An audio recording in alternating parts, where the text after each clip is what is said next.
Deion Sanders was in the news this week or this past week in reference to he was on a podcast and a lot of it got taken out of context and you got to go listen to it. But essentially, what he said was that in a nutshell, or what he was trying to say is that Travis Hunter and Shedeur Sanders are going to be 2 top 4 picks in next year's NFL draft.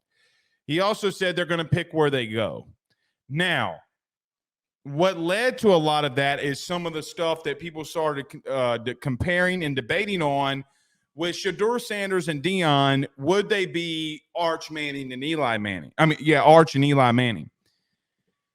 Joe, I do think that there are families in the NFL, legacy families in the NFL, that could potentially pull off some stuff like this. Could they, like the Mannings did? I do think Deion could pull it off. I don't think that he's lying. I 1,000% think that if Deion called Jerry Jones and said, hey, man, Dak ain't signing that extension, you're not paying him. Shedeur wants to be a Cowboy. You know he wants to be a Cowboy. Move up. Go get him. I 1,000% could see that happening. I 1,000% could see it happening with him saying, we're not going there. We're not playing there. We'll do something else. He'll come back to school. We'll do whatever we got to do.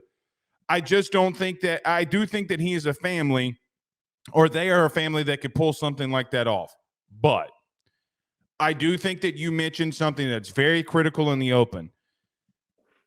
The NFL is a different beast now. And I just don't know, okay, if in today's world and society, it could be pulled off. But even though I think he could do it for one, I think he can do it for Shedeur. And I think he will because he's a quarterback and it's his son.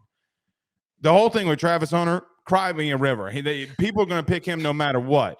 I'll give you one. I ain't giving you 2. You're not picking where you're going in the NFL. I'm sorry. It's just not going to happen. Well, okay, so first of all, with just to quickly get Travis Hunter out of the way, I mean, there's a high actual potential that the guy, there's a potential that this prospect, this kid could go and be the number 1 overall pick.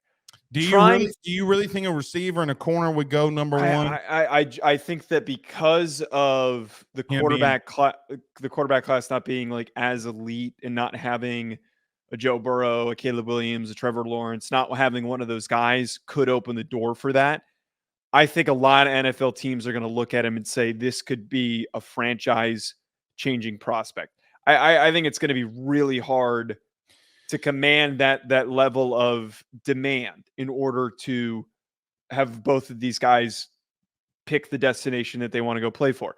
I think, just to address the capability of this, if there is a player in the next 10 years that could pull this off and make such a demand, it would be Shedeur Sanders. Because of not only are you drafting a franchise quarterback, and he will be a first-round pick. I've seen a lot of slappies on Twitter that have said, like, Shedeur Sanders isn't going to be a first-round pick.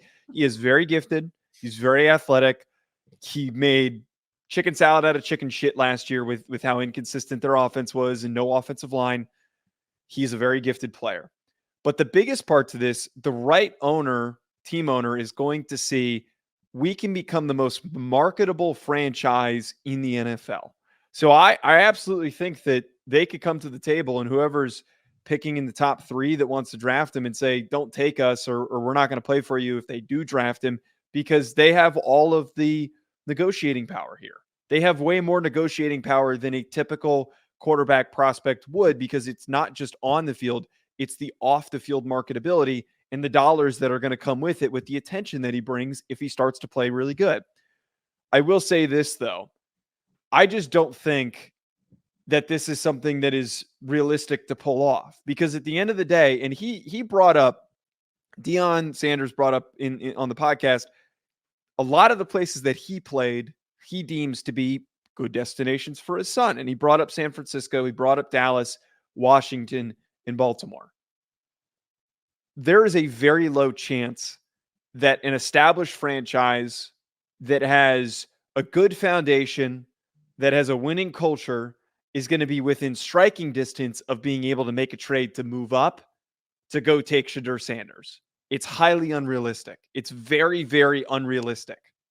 because all of those teams probably have a quarterback, like the examples that he presented, all have quarterbacks, and they'd have to mortgage a ridiculous future, all of their future first-round picks in order to get in that position to take him.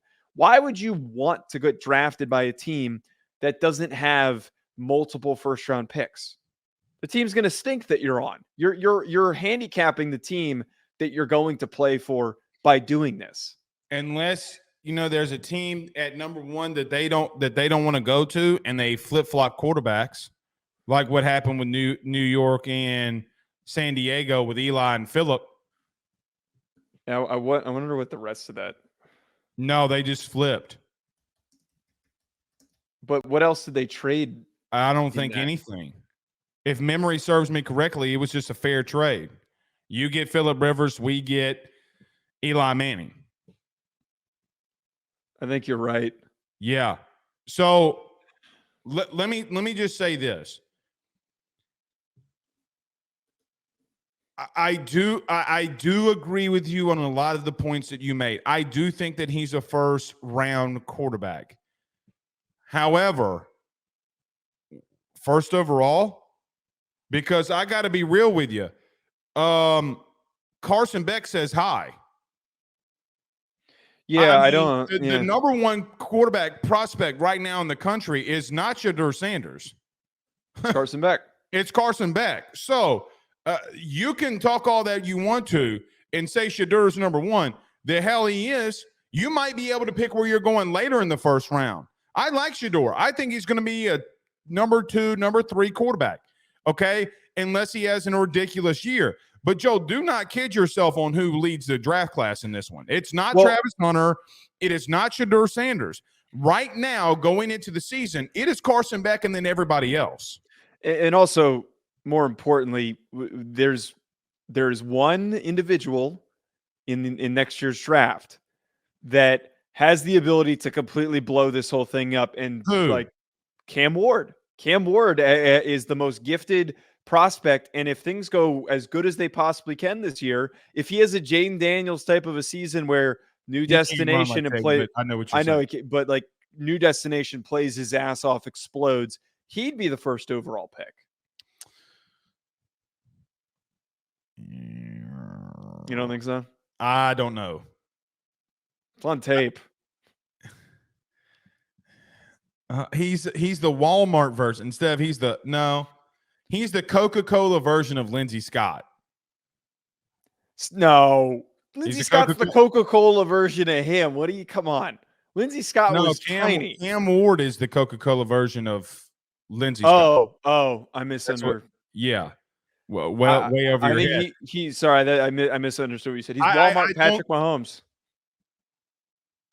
Okay. Calm down. Yeah, let me tell you what you NFL guys got to stop doing. Y'all got to stop comparing people to Patrick Mahomes. I'm going to keep doing it. Yeah, y'all are idiots. There's nobody on the planet right now like Patrick Mahomes. There might be one. And who's who he is? Caleb Williams? Patrick Mahomes. Caleb Williams is not a good comp to him. Y'all need to stop with that garbage. BetOnline remains your top spot for all of your live betting action and contests. NFL, college football, UFC, NHL are all in full swing. BetOnline is your number one source for wagering news, odds, trends, and predictions with both desktop and mobile access at any time. Head to BetOnline today and use promo code BELIEVE, that's BLEAV, for 50% off your first deposit. That is a 50% welcome bonus. BetOnline, where the game starts.